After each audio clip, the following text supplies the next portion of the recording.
Voilà. Bonjour frères et sœurs, Jean-Marc Bali, serviteur de l'Éternel.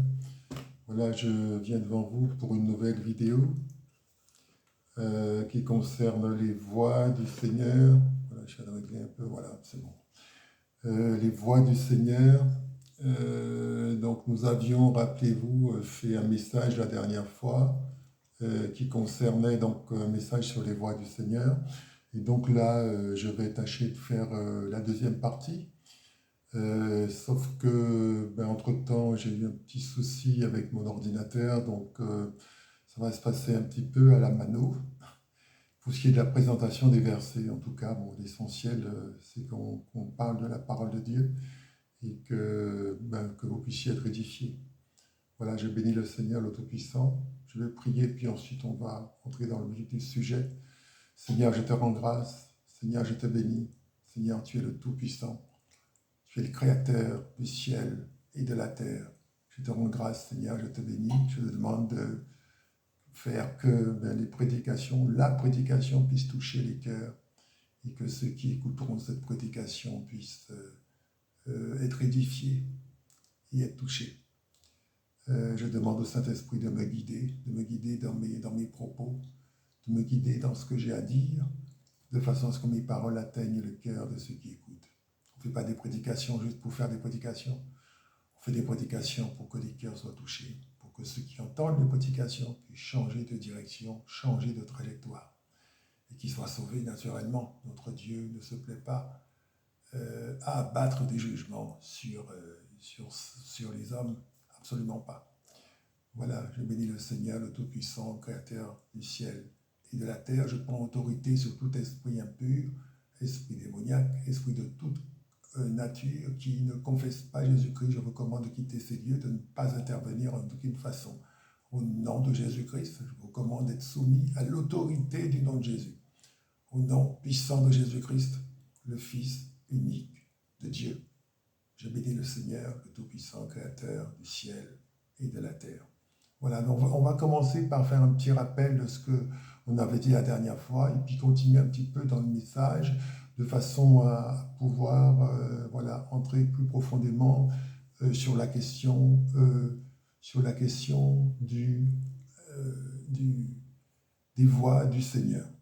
Voilà, béni soit l'Éternel, le Tout-Puissant, le Créateur du ciel et de la terre. Voilà, merci Seigneur. Voilà. Donc on va commencer par rappeler ce qu'on avait dit la dernière fois. Donc, je vais déjà vous montrer le, message, le verset qu'on avait. Voilà le verset, voilà. Merci Seigneur. Voilà, je vais tâcher de le lire. Voilà. Il est écrit, donc on est dans le livre d'Isaïe, Isaïe 57, 57, 58. Il est écrit que le méchant abandonne sa voie et l'homme d'iniquité ses pensées. Qu'il retourne à l'Éternel qui aura pitié de lui, à notre Dieu qui ne se lasse pas de pardonner.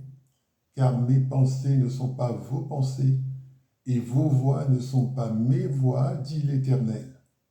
Je reprends le passage, Isaïe 55, verset 7. Que le méchant abandonne sa voix, et l'homme d'iniquité ses pensées. Qu'il retourne à l'Éternel, qui aura pitié de lui, à notre Dieu, qui ne se lasse pas de pardonner. Car mes pensées ne sont pas vos pensées, et mes voix ne sont pas vos voix, dit l'Éternel. Amen.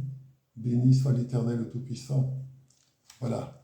Donc ici, bien, il est question de nos voix, c'est-à-dire notre manière de voir les choses, notre manière de faire, et puis nos objectifs qui sont différents de ceux de Dieu.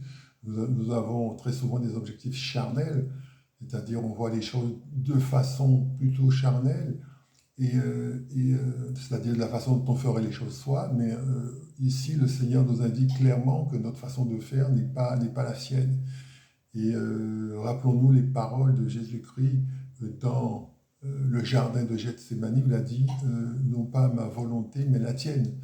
Donc le disciple de Jésus-Christ, c'est quelqu'un qui doit apprendre à dire au Seigneur, non pas ma volonté, mais la tienne. Ça veut dire, je vais laisser mes voies, ce que j'ai l'habitude de faire, ce que je pense qu'il convient de faire, etc., pour pouvoir entrer dans ce que toi tu dis.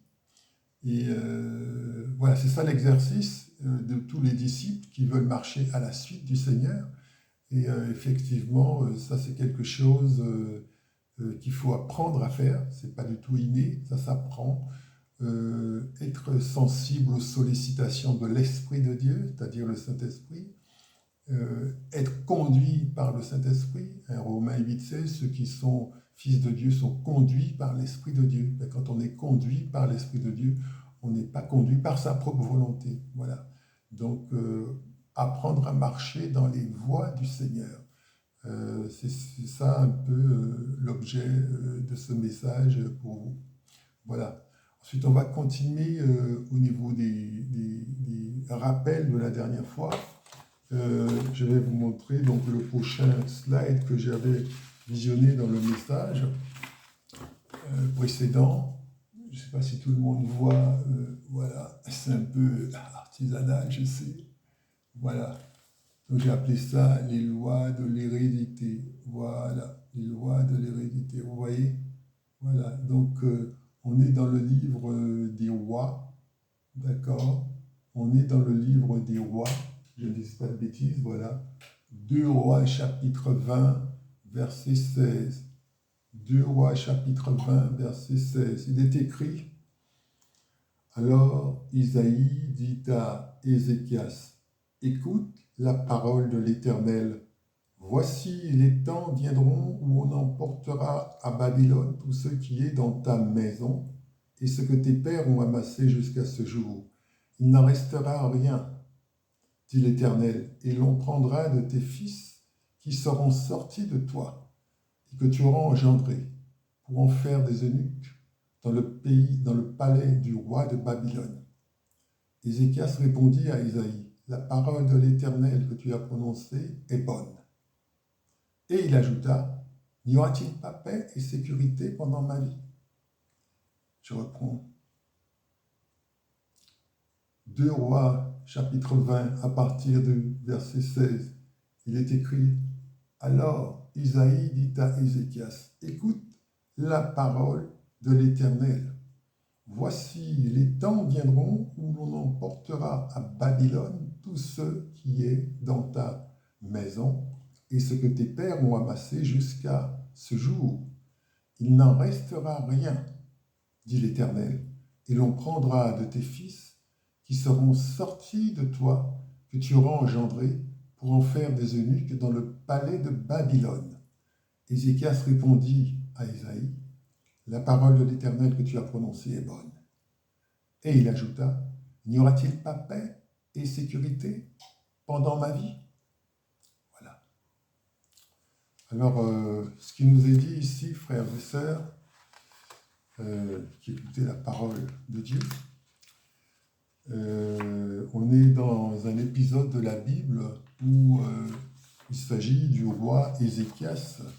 Pour vous donner quelques éléments de contexte, le roi Ézéchias, c'est quelqu'un qui, à un moment donné, que Dieu a voulu faire mourir parce que Dieu estimait que sa vie devait s'arrêter. Et quand il a appris cela, Ézéchias s'est mis à genoux, il a commencé à prier, a commencé à implorer le Seigneur, et le Seigneur a pitié de lui, et le Seigneur lui a accordé 15 années de vie supplémentaire. Voilà. Et donc, suite à cela, qu'est-ce qu'il a fait? Pendant ces 15 années de vie supplémentaires, au lieu d'honorer l'Éternel, au lieu de s'attacher à l'Éternel comme il aurait dû le faire, il a vécu d'une façon qui déplaisait à l'Éternel, notamment en accueillant chez lui des Babyloniens. Et donc dans le royaume de Juda. Et Ézéchias, en fait, royaume d'Israël, et Ézéchias, en fait, ce qu'il a fait, c'est qu'il a permis à ce que ces gens-là, ces étrangers, voient tous les trésors que ses pères avaient accumulés, donc les rois qui l'ont précédé. Et puis, voilà, donc il a ouvert, en fait, l'accès au royaume, au trésor, aux gens du royaume de Babylone. Voilà. Et donc ça a déplu à l'Éternel, et l'Éternel a émis un jugement sur lui. Mais vous voyez ici, en fait, le jugement est sur lui, mais ça ne se passera pas du temps de sa vie. Ça se passera après. Et vous voyez donc ce qui va se passer, ça va atteindre même ses descendants qui seront emmenés captifs à Babylone et on en fera des eunuques.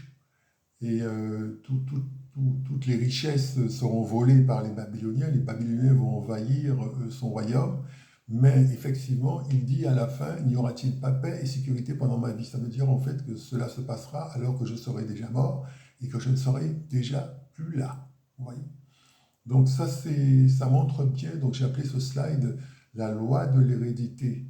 C'est-à-dire en fait, ce qui se passe, c'est que les enfants vont hériter de ce que les parents ont fait. Et les actes des parents retombent sur les enfants. Les actes et les choix des parents retombent sur les enfants. Et là, c'est exactement ce qui va se passer. Les enfants vont subir tout un tas de choses, pas à cause d'eux, mais à cause de ce que leurs ancêtres ont fait, c'est-à-dire le roi Ézéchias. Et ça, c'est une loi qu'on voit, que j'ai appelée la loi de l'hérédité. Vous avez aussi dans la Bible un passage qui dit que Dieu garde son jugement jusqu'à la 3e, 4e génération de ceux qui ont péché devant sa face. Donc, ça veut dire que des malédictions s'abattent aussi sur les descendants de ceux qui ont péché. Donc, c'est une loi. Et le Seigneur ne se plaît pas, comme je le disais au début du message, à voir ce genre de choses et à voir, en fait, des gens, en fait, qui n'ont rien fait. Et tout un tas de choses, effectivement, de malédictions leur tombent dessus. Donc, le Seigneur va procéder à un certain nombre de changements. On va le voir dans le message suivant. Un certain nombre de changements. Pourquoi? Parce que le cœur du Seigneur est tel, sa compassion est telle, qu'il a envie, n'est-ce pas, de faire que ceux qui n'ont rien fait pendant leur vie ne portent plus les conséquences de ce que leurs pères ont fait. On va le voir, c'est dans le livre d'Ézéchiel, Ézéchiel chapitre 18, pardon, à partir du verset 1 à toi. Donc je vous montre le verset. Voilà. Voilà. Et on va lire en fait le verset. Voilà. Donc c'est écrit Ézéchiel 18, verset 1. La parole de l'Éternel me fut adressée en ces mots. Pourquoi dites-vous ce proverbe dans le pays d'Israël? Les pères ont mangé des raisins verts et les dents des enfants ont été agacées. Je suis vivant, dit le Seigneur l'Éternel. Vous n'aurez plus lieu de dire ce proverbe en Israël. Je reprends. Ézéchiel 18, versets 1 à 3. Il est écrit « La parole de l'Éternel me fut adressée en ces mots.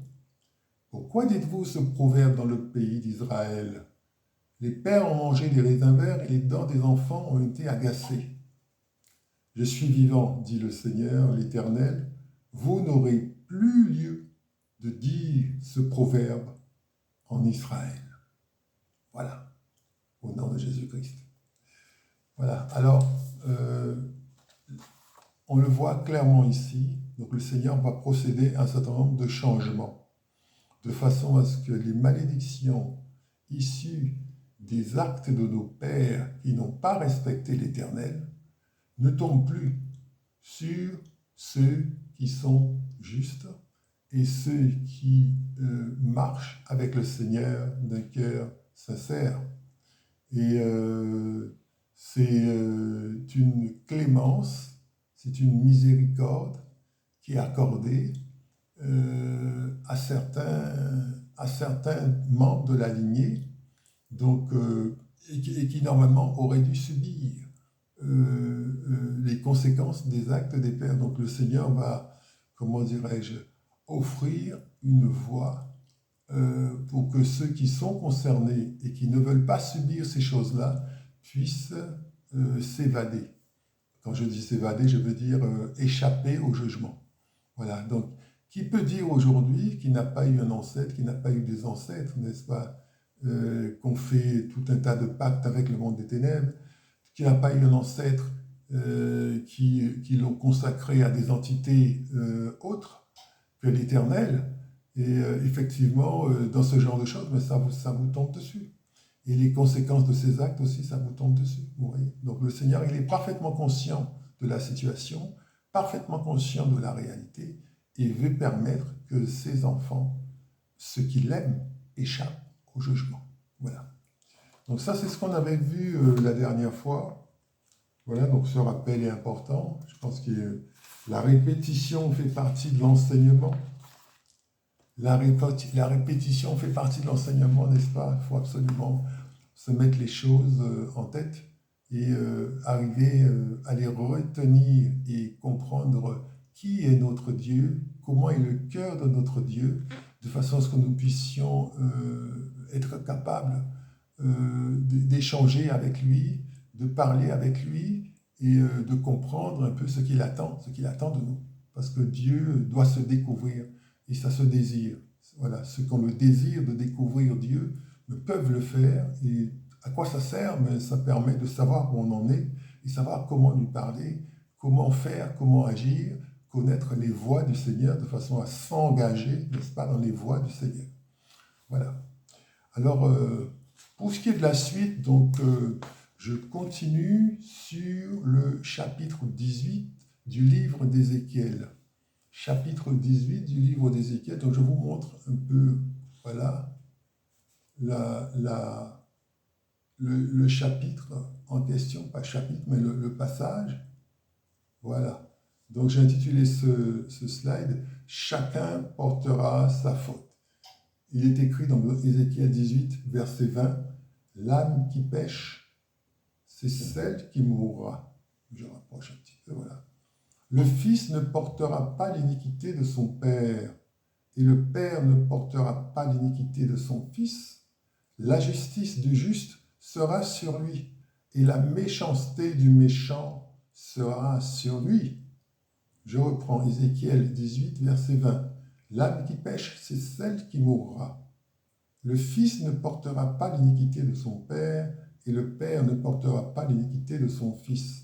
La justice du juste sera sur lui, et la méchanceté du méchant sera sur lui. » Voilà. Donc là, vous voyez, c'est le changement dont je vous parlais tout à l'heure. Mais ça veut dire que Dieu va considérer chaque personne, ce qu'on a fait. À titre de rappel, frères et sœurs, je vous dis que le salut est individuel. C'est-à-dire, je ne peux pas me targuer d'appartenir à telle ou telle dénomination pour dire que je suis sauvé. Il y a des gens qui peuvent croire ça, mais je tiens à dire que ce n'est pas le fait d'appartenir à une dénomination, qui signifie, qui garantit le fait qu'on soit sauvé. Non, on sera examiné un à un, chaque personne, pour ce qu'il a fait, ce qu'il a dit, ce qu'il n'a pas fait, etc., ce qu'il a pensé, etc. Le Seigneur va examiner les cœurs de chacun et il prendra les cœurs qui lui plaisent. D'accord? Les cœurs qu'il veut prendre, dont il veut s'entourer, mais c'est cela. Donc le Seigneur recherche les cœurs. Voilà. Et là, c'est pareil, vous voyez dans ce passage, chacun va porter le poids de ses iniquités. Donc le Père porte le poids de ses iniquités, les iniquités qu'il a commises, et le Fils aussi porte le poids des iniquités qu'il a commises. Donc il va y avoir une séparation du jugement. Le jugement du Père ne va pas s'abattre sur le Fils, le jugement du Fils ne va pas s'abattre sur le Père, dans la mesure où celui qui veut échapper au jugement va marcher dans les voies du Seigneur. Va marcher dans les voies du Seigneur. Donc, même si je fais partie d'une lignée où mes ancêtres ont fait des choses, ont posé tout un tas d'actes opposés à l'Éternel qui sont censés me maudire, le Seigneur sait cela et le Seigneur va faire en sorte que dans la mesure où je marche dans les voies du Seigneur, eh bien, je vais échapper à ces malédictions. C'est une très, très bonne nouvelle, n'est-ce pas? C'est une très bonne nouvelle, c'est-à-dire qu'on n'est pas là à subir ce que les autres ont fait et on peut pas échapper. Non, on peut échapper, peut échapper parce que le Seigneur dit que la justice du juste sera sur lui et la méchanceté du méchant sera sur lui. Voilà. Donc, c'est une excellente nouvelle. On va continuer dans le livre d'Ézéchiel, chapitre 18. Je vous invite vraiment à lire ce passage qui est vraiment très intéressant et qui montre les voies du Seigneur. D'accord ? Donc, qui montre les voies du Seigneur et qui montre aussi que nous allons pouvoir, ceux qui sont au Seigneur, nous allons pouvoir à titre individuel plaire au Seigneur et bénéficier des grâces du Seigneur. Donc, j'ai encore 2 slides sur le sujet. Voilà, ici, voilà. Donc, toujours dans le livre d'Ézéchiel, j'espère que vous arrivez à bien lire. Donc, je vais rapprocher un peu. Voilà. Ça s'appelle « Pardon pour le méchant ». Voilà. Donc, il est écrit dans les d'Ézéchiel 18, 21 à 23. « Si le méchant revient de tous les péchés qu'il a commis, s'il observe toutes mes lois et pratique la droiture et la justice, il vivra, il ne mourra pas. Toutes les transgressions qu'il a commises seront oubliées. Il vivra à cause de la justice qu'il a pratiquée. Ce que je désire, c'est que le méchant, est-ce que le méchant meure, dit le Seigneur, l'Éternel, n'est-ce pas qu'il change de conduite et qu'il vive? Je vais redire ce passage, frères et sœurs. Ézéchiel 18, 21. Si le méchant revient de tous les péchés qu'il a commis, s'il observe toutes mes lois et pratique la droiture et la justice, il vivra, il ne mourra pas. Toutes les transgressions qu'il a commises seront oubliées, il vivra à cause de la justice qu'il a pratiquée. Ce que je désire, est-ce que le méchant meurt? Dit le Seigneur, l'Éternel, n'est-ce pas qu'il change de conduite et qu'il vive? Voilà. Béni soit l'Éternel, le Tout-Puissant, Créateur du ciel et de la terre. Donc ici, le désir, c'est que le désir du Seigneur, même au sujet du méchant, la porte reste encore ouverte, dans la mesure où le méchant désire changer. Donc il ne faut pas dire aux gens qui sont dans la désobéissance que le Seigneur les aime et qui peuvent continuer à pécher. C'est ce qu'on appelle l'évangile de l'hypergrâce. Non, le Seigneur peut pardonner aux méchants dans la mesure où le méchant accepte de changer. Donc ça veut dire qu'on ne va pas lui comptabiliser les actes d'injustice qu'il a posés. Et il va être pardonné de ce qu'il a fait dans la mesure où il accepte de devenir injuste et de devenir juste, de pratiquer la justice et d'abandonner ses œuvres de méchanceté. Donc c'est possible pour le méchant de revenir au Seigneur. Les voies du Seigneur font que il est possible de revenir à lui même lorsqu'on est un méchant, vous voyez. Donc ça montre beaucoup de bonté de la part du Seigneur. Le Seigneur Jésus-Christ disait « Nul n'est bon que Dieu seul ». Donc le Seigneur est prêt à oublier les transgressions, à oublier les fautes, à oublier ce qui s'est fait, et que le méchant change d'attitude, change de comportement, et puis il sera sauvé. Oui. Donc tout ça, c'est dans le livre d'Ézéchiel, et donc rien n'est définitif au cours de notre vie. Quand on est avec le Seigneur, il faut aller jusqu'au bout. Il faut aller jusqu'au bout de notre vie, d'accord? Voilà. Ensuite, le dernier point, le dernier passage que j'ai pris donc, sur le livre d'Ézéchiel, que je vais vous montrer, mais ça concerne le juste. Là, tout à l'heure, on vient de parler du méchant, d'accord? Donc le méchant peut changer son destin. Et là, on va parler du juste. On va parler du juste, voilà, toujours dans le livre d'Ézéchiel, donc je vous montre, voilà, le juste, il est écrit donc au verset 24, donc il n'y a qu'un seul verset, « Si le juste se détourne de sa justice et commet l'iniquité, s'il imite toutes les abominations du méchant, vivra-t-il? Toute sa justice sera oubliée. parce qu'il s'est livré à l'iniquité et au péché. À cause de cela, il mourra. Voilà ce que dit notre Dieu. Ézéchiel 18, verset 24. Si le juste se détourne de sa justice et commet l'iniquité, s'il imite toutes les abominations du méchant, vivra-t-il? Toute sa justice sera oubliée, parce qu'il s'est livré à l'iniquité et au péché.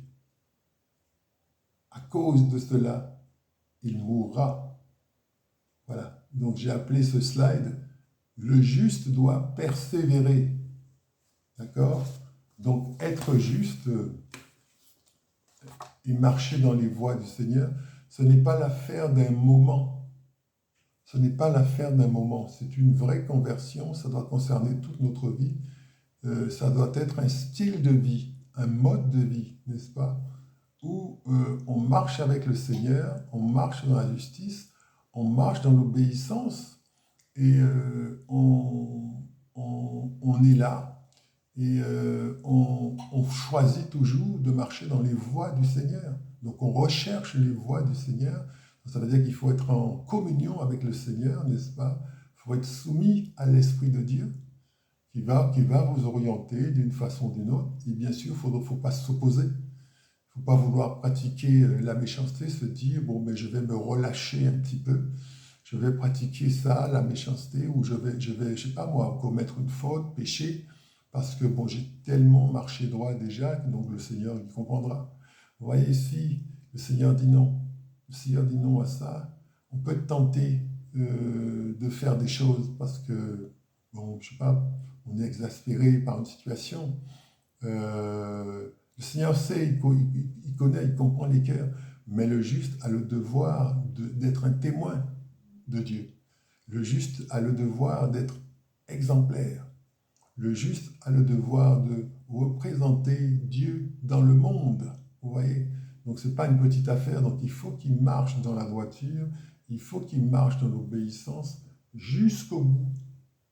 Jusqu'au bout.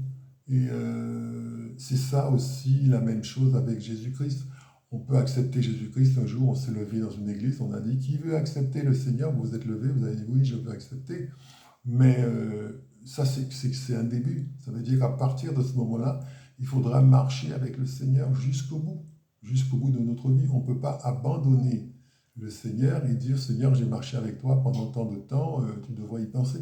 Non, il faut persévérer, il faut marcher avec le Seigneur et aller jusqu'au bout.